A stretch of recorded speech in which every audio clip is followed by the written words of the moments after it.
Sejarah disangkal, korban dilupakan, pernyataan Fadly Zon picu amarah aktivis.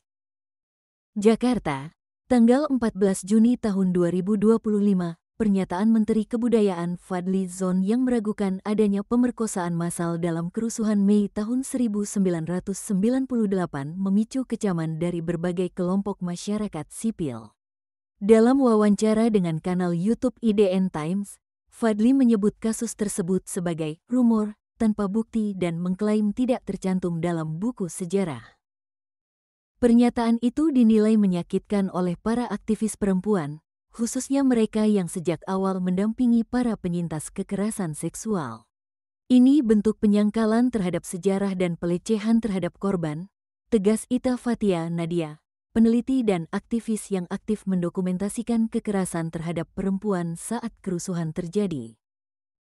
Data resmi yang dirilis Tim Gabungan Pencari Fakta, TGPF, tahun 1998 mencatat setidaknya 52 korban pemerkosaan, 14 kasus disertai penganiayaan, serta puluhan korban kekerasan seksual lainnya. Mayoritas korban adalah perempuan etnis Tionghoa, dan sebagian besar mengalami kekerasan secara berkelompok, gang rape, bahkan di hadapan keluarga mereka. Laporan ini juga menjadi dasar Presiden B.J. Habibie saat itu untuk mengakui bahwa pemerkosaan memang terjadi. Atas dasar itu pula, dibentuklah Komnas Perempuan melalui keputusan Presiden No. 181 tahun 1998, sebagai bentuk tanggung jawab negara dalam melindungi hak-hak perempuan. Namun kini, pernyataan Fadly Zon seolah menghapus pengakuan dan upaya yang telah dilakukan negara sejak era reformasi.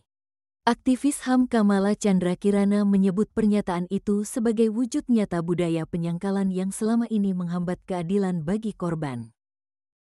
Budaya ini membuat kekerasan terhadap perempuan dianggap tidak penting untuk diungkap. Itu sebabnya, tak ada investigasi lanjutan, apalagi pemulihan, ujar Kamala dalam konferensi pers yang digelar Jumat, 13/6. Pernyataan Fadly juga muncul di tengah proyek penulisan ulang sejarah nasional yang tengah disusun Kementerian Kebudayaan. Dalam draft yang beredar, sejumlah pelanggaran HAM berat seperti kerusuhan Mei tahun 1998, tragedi Trisakti, dan pembantaian 1965 tidak dimasukkan. Guru Besar Hukum UI, Sulistiawati Irianto, menilai penghapusan fakta-fakta tersebut sebagai bentuk penyesatan sejarah.